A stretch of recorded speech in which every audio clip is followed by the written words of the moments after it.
There we And go. there he How we is. doing? Fantastic. Couldn't be better. How are you Love it, doing? man. I'm doing good, brother. Living the dream. Life is good. Excellent. Excellent. Well, welcome to the Busy Working Show. How have you been since we last spoke? Good, busy.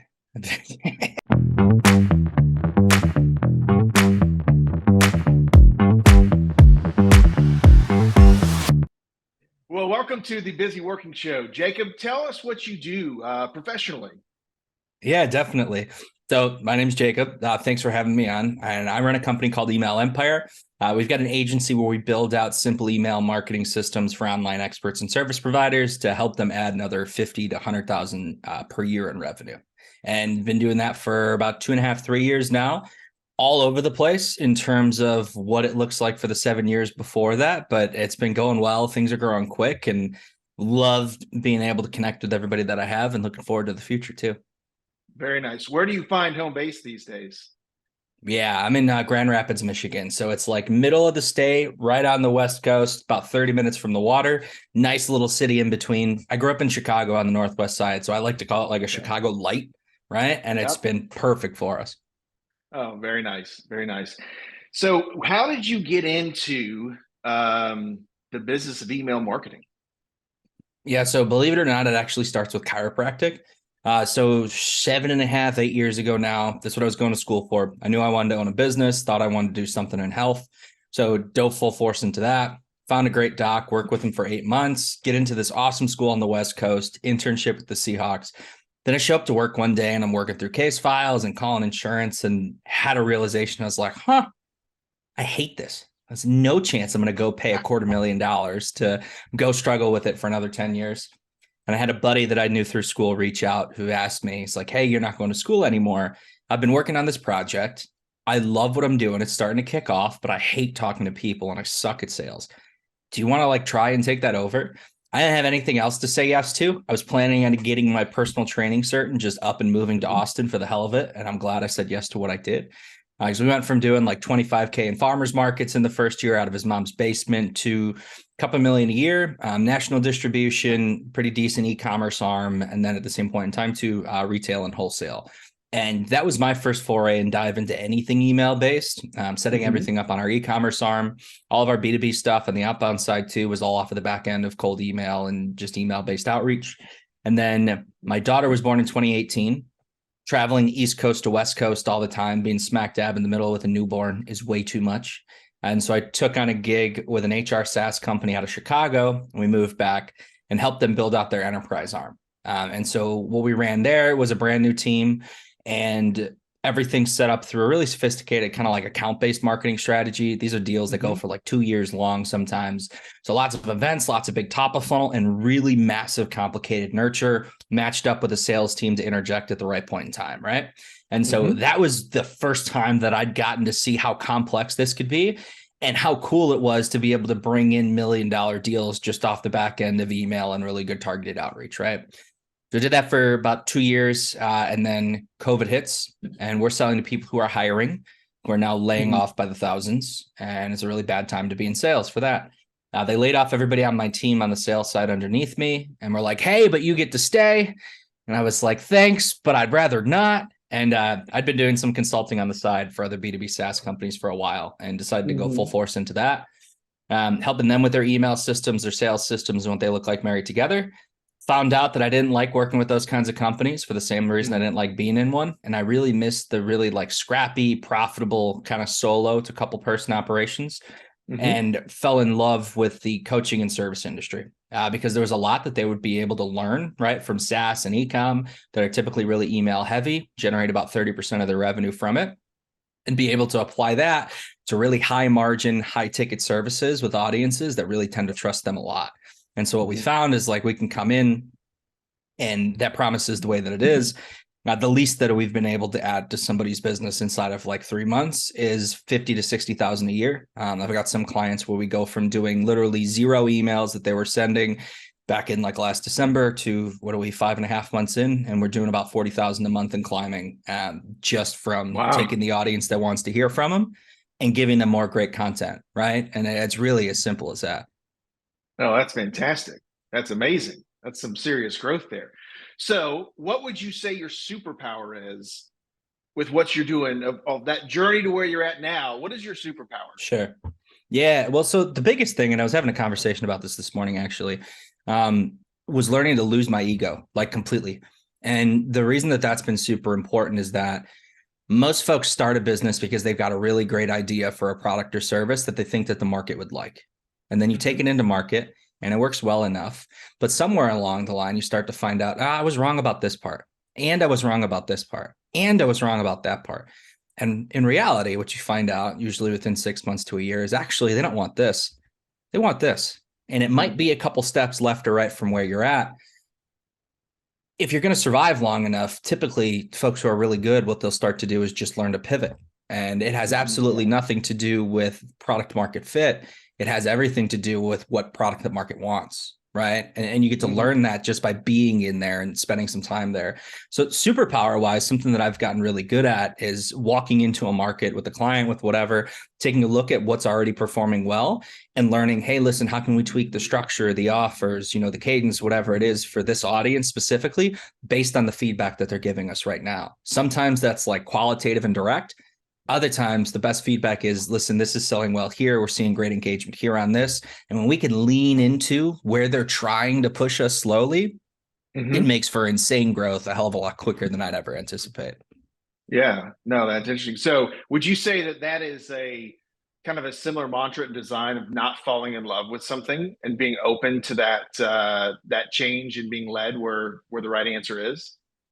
Debatable, right? Like, I think initially that's really important, right? Mm-hmm. Because like coming in and having to, for the first year or two, just sell, sell, sell, sell in order to not die, right? Like in the market, Yeah. essentially. That takes like a really sadistic level of commitment, which Mm-hmm. sometimes like needs a little bit of love behind it. And then I feel like what happens is eventually you just start to become desensitized and say, hey, listen, this market, these customers, they're a hell of a lot smarter than I am. And that saying the customer is always right didn't actually originally have anything to do with customer service and everything to do with the way that the market is set up and the way that Mm-hmm. we are able to create products and you generate demand essentially. And so I think initially for a lot of people, it's either like a really strong love of whatever product or service they're going to offer, or a really strong hate of where they're at currently. And it's like anything but this sounds great. And then what you start to do when you spend enough time inside of a given market is just like see opportunities, right? Because Mm-hmm. all you're doing as an entrepreneur is exploiting opportunities and starting to create arbitrage inside of them. And so I'd Absolutely. say it's a little bit of both, which is kind of a crappy answer, right? And like I Yeah, know it's no. always it depends, but I think Yeah. that's my take on it, at least for now. Yeah. Well, so as you've been moving through your different experiences, which you've really swung pretty far from chiropractic to what you're doing now. Sure. Um, as you've moved through that, what have you seen, I guess, from a legacy and building a business and building your legacy in business? What do you aspire to in that? And what is your, what do you aspire to and who do you emulate in that? Yeah, sure. So it's entirely freedom. And I actually think that the goal of like what I'm emulating is less so of something to move towards and an opposite, if that makes any sense. So like I grew up not a lot of money, right? Kind of like tough home life. Parents divorced really early, single mom in Chicago. It's expensive. We're alone a lot. And like got to see a lot of what it looks like when you're doing your best and you're working your ass off. And based on Mm-hmm. the situation that you're in, that the opportunities are still capped. And that was, and love all of it, right? Grateful for all of it, Sure. love all of them, but showed me a lot. And so when I kind of came into being on my own, so like the first time that I left home was at 18 to go over to school, the biggest demo for me was, okay, listen, I don't know what I want to do, but I kind of want to be able to do whatever the hell I have to do. I've got a really strong aversion, right? So like when I mentioned Mm-hmm. before, I don't I know that I hate doing this enough to be willing to Yeah. go do something else. That's kind of like been my kickoff point for most things is I'm in a Yeah. situation where I get fed up enough and I decide, hey, listen, this is what I want. And following that has helped me come across enough people who are doing whatever their version of freedom looks like, right? And so I don't Hmm. necessarily know exactly what mine is. I'm starting to gather like more and more pieces of what I do want as I'm collecting more and more and more of I don't necessarily want that by seeing it from other people. And so Hmm. for me, legacy wise, right? Let's say like, I don't know, 10, 15, 20 years from now, a lot of what it looks like is just the freedom to be able to continue to chase opportunities and to have a lower downside if I'm wrong, right? To where Yeah, it's like not everything blows up because this idea doesn't work out. Because the folks that I've seen that are most successful, it's really just a numbers game. You know, they're 3, 4, 5 iterations hmm, into whatever it is that works best for them. yeah, absolutely. And you talk about freedom. You have actually dabbled in the RV world, Yeah. um, Yeah. and tested out the freedom in that. Tell me about that. Yeah, for sure. So last year in man, August. It might even have been the year before that. I'm not sure. So we decided, hey, this was the first year after I'd left my job, and middle of COVID. We're like, okay, this is getting insane.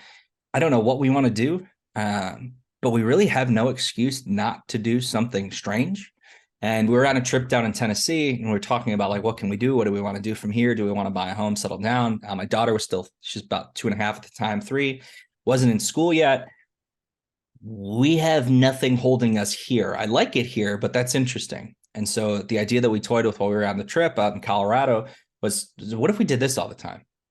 Hmm. And what if the stretch was to say, hey, listen, let's just kind of go for it and see what complete and utter, even though that's not true, freedom looks like inside of this situation. So we planned on doing a full year, going from Michigan, starting up to the tip of the East Coast, up in Maine, Hmm. riding all the way down, and then going up and around.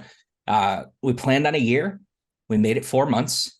Lo and behold, it's really hard to run an online business with inconsistent internet. And when you're moving states every 3 to 4 days, Yep. and with a 2.5 to 3 year old, putting them into a 27-foot long by like 6 foot wide space isn't necessarily enough. But it taught me a lot, right? Because that was one thing that I learned that I didn't necessarily want.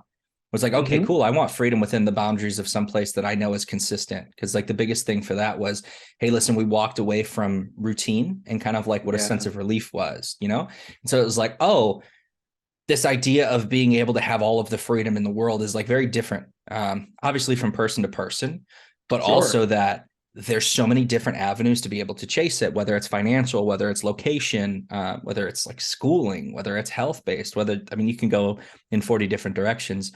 But what's really important is that just because it gives more freedom doesn't necessarily mean that it's going to be a great fit. And so, in that same vein, I'm really grateful for it because I learned a lot of what I didn't want inside of that scenario too. And then also we get to experience it, right? So, like in a couple years, I'll pick one up and we'll have another one and we'll go do that part time. It's like I would love to go off a month or like 2 weeks at a time to go visit new locations and still have a home base to come settle back to. Absolutely. And sometimes those experiences that, we have this vision in our head and then it becomes more difficult in application. Sure. Those are the ones we learn from the most. A few years ago, some of my kids went on a trip with my parents to our farm in Kentucky. It's been in the family for a couple hundred years. And it took them 16 hours to make an 8-hour trip. It was an absolute disaster of a trip. But yet, every year when they go back with my parents, that's the one that they remember the most and they laugh about the most, even though it was quote unquote the most miserable. They learned a lot about themselves and they made the most memories. Yeah. So it's interesting that sometimes in the midst of that, either in the pursuit of freedom or pursuit of a new endeavor, and we go through those hard times, those are the ones that we look back and have learned the most from. Yeah. Sure. Yeah. Well, because like the whole idea around like freedom, happiness, suffering, it's like, and then this is why I kind of like having the home base plus freedom attached. So it's like opposites and like foils essentially give a better lens and perspective towards what's good inside of Mm-hmm. it. Right. And so it's like Absolutely. um, relaxation is much more appreciated inside of high stress. Mm-hmm. Yeah. Right. Same deal where it's like if you want to look at it from a perspective of like a windfall, right, is like really appreciated when it comes from a string of being very, very lean. Any scenario that sits inside of that situation tends to be a little bit more powerful. And then we also learn a lot more from failures. Those lessons are like more present, they're more helpful. If you know that something didn't work, it's a lot easier to say, okay, what caused that than it is to say Hmm. this worked. What of these 3,000 things contributed most to it working? Like that's a very difficult way to try and reverse engineer a decision, right? And so like for me, when the freedom becomes, hey, listen, I want to be able to go and fail at all these different things and not have that low of a downside, it is an opportunity to be able to learn in a more intense fashion, right? And to be able to pull those away. And so it's like for the RV, loved it, loved every second of it comparatively and relatively, because it showed me so much of what I thought was going to be so important and rewarding, Hmm. removed all of those away and left like 2 to 3 or 4 things that really matter and that I get to like kind of like take away now and add to the bank of, yes, this goes in core values, right? And like, yes, this goes in future Exactly. endeavors. Yeah, absolutely. So as you've gone through these experiences and, we're we're learning and we're shaping what our legacy will look like and what we can teach others. Part of that is also how we bring that out in our philanthropic and our charity work. How do you see your experiences and your life and business shaping that aspect of your focus, really? Yeah. So there's one thing that's been central to just about everything from a business perspective and to my life too, and even to business partners that I've had. So my business partner in the cookie dough company that we started up on the first go, his dad died at a really young age, right? And just Mm-hmm. like wasn't around, very big impact in terms of like what family life looks like there. Um, Different situation, but similar perspective for me is like divorced family, broken home, all that good fun stuff. And so to me, much later on, like the most important aspect to me is having a like safe and comfortable family life to be able to grow up inside of because it produces a great next generation. You talk about Mm-hmm. generational wealth and legacy. And so then charities that I've become really close with, I look for opportunities where they're specifically focused on that. And so, like one that I've been able to find that's local. And so, what we do is 30% of profits. It's not huge amounts yet. In the future, will be. It's part of the goal always. There's a Okay. company called Family First here. And what they do is they very specifically give housing and different types of aid to Yeah. homeless folks, very especially though homeless folks with children, right? So Mm-hmm. that Yeah. what they do is they protect the children from being inside of that environment and give them the more space to do that. They help with like Mm-hmm. childcare that goes into there. And this is really crazy, unique organization that's handling it from a very different perspective to where, hey, let's minimize the impact that we can have on the children in this situation to Mm-hmm. try and give them at least as much as we can of the most important aspects, which tend to be like safety, right, is like the Yeah. biggest one, comfort, right, and like Mm-hmm. lack of hunger, Sure. simple Exactly. things like that. But that's where I'm at right now. And then in the long run, I've always talked with my buddy from the first company a bunch of times. It'd be really cool to have some sort of a mentorship group for adolescent men as they're coming up, looking into this and Mm-hmm. looking at Yeah. different resources because I'm very grateful for going to college and everything that I did. It was huge for me. One thing that I was blind to was a perception of options, right? I had a very one Yeah. track mind in terms of what that looks like. And I've met so many people who've had so much success and fulfillment in so many different directions. And it can Mm-hmm. be really hard to get that kind of exposure from just a small local environment. And especially at like 16, 17, right? Like you don't do anything Oh that you're not yeah. forced to at that age, if it's Mm-hmm. productive, right? Like, Yeah. and so Exactly. giving a little bit more of an accelerator and an exposure environment to those kinds of things would be really, really cool. So in the long run, that's something that I don't know, hoping to be able to put together. Yeah. Absolutely. And I think that from that really gives an opportunity from that learning and that teaching. When we're talking about leaving legacy, what are we leaving it for? Is it for our own gratification because that's going to be very thin, or is it leaving that legacy to teach? And I love that mentorship approach to it. Again, it goes back to the teach a man a fish or give a man a fish. You know.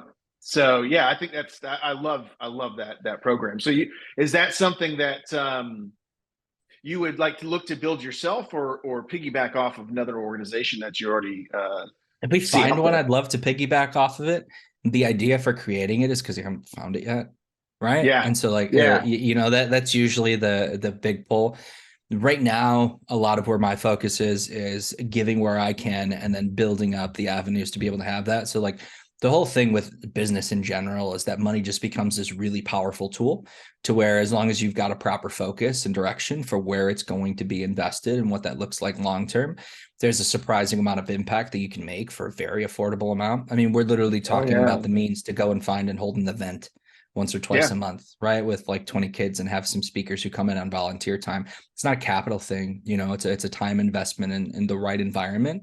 And also enough understanding of what kinds of lessons, values, traits, right? It is that want to be passed on, and I do Oh, feel like that's absolutely. something that comes with a lot more experience. Like I personally am too young to take on a role of some sort of like a wisdom perception, right? Like I Sure. Yeah. personally have this Yeah. complex that says I've still got way too much to learn before I can say, hey, at this age, this is what's valuable. Um, Yeah. so it's like that's kind of where I come from. But I think in the long run, it does end up being something that gets created more so just because it's an excuse to spend time in doing that. And that's something that's going to be really important to me later on. And it's even something that's important to me now is realizing that, hey, listen, actually what's most fulfilling is being able to choose what I spend my time on. Hmm. Because if things go really well and business is picking up and as everything's growing, I'm getting more and more time. If I don't have something productive or collaborative or rewarding or fulfilling to fill that with, Yeah. it creates that big void that a lot of people talk about, right? It's like, oh yeah, we got more money and that didn't lead to happiness. And that typically that's because as you are able to receive more financial resources, you're able to leverage that to get more time, no matter what that looks Hmm. like. But Yeah. just doing it for the sake of more available time just puts you in this position of like idle, reflection. And then it's Yeah. just an absolute mess from there down. Yeah, absolutely. And and I've seen that the people that I admire and that I looked at emulate are those that are have created that time and some space, but also the resources. But they do it in a that kind of a building block way. Like I Mhm. know a guy who is just so generous, but what he'll actually do is let's say he's going to make a donation. He'll make a donation, but then bring in an expert as well and say, hey, Yeah. guide this group from this perspective that they're lacking. So that way he's still giving much very needed financial assistance, but also some expertise assistance as well. And Mhm. I've seen some really amazing things happen when is taken that approach. Sure. Yeah, I believe that because it's really tough to just say, hey, listen, here's, X amount in donation. Where does that go? What does the breakdown Mm-hmm. of that look like, right? Like, yes, a portion of that is on the financial side of the organization, but you're literally working typically by default with nonprofits where, I mean, their simple goal in a lot of cases is just to have enough to continue to support whatever their costs are, right? And it's like, Yeah. if you can find ways to be able to leverage time and experience that's typically really expensive to be able to hire out, I can only Mm-hmm. imagine, what the Oh impact yeah. looks like for those organizations. Yeah, and it is because I've seen firsthand because I've actually partnered with one of the individuals during COVID for that, and we really built out some good systems to help those organizations grow and be far more sustainable than they were prior to. So, Mhm. but well, man, I really appreciate your time. But before we leave, what's your ideal client? Sure. Who are you going to help the most, and what would you like to do for them? Yeah, definitely. So similar to what we talked about on the front end, for me, it's online experts and service providers who've typically got a semi-decent following built on social and an Hmm. offer that they're selling at least at $1,000 plus. And what we do in terms of coming in is help them take that audience, leverage that into a highly profitable, highly engaged email list that they can use to continue to grow and sell their services over time, right? And so typically what we look at doing is no matter what it is that you've got there, come in, install a really simple system so that you can have something you can actually use and leverage on your own as long as you're creating content to continue to fill pipeline with strong leads, right? I came up in the agency world. I hate having somebody hold my results hostage for a monthly fee and to know Yep. like, hey, if you disappear, this goes away. So in the same token of teach someone to fish, I'd rather give you the system.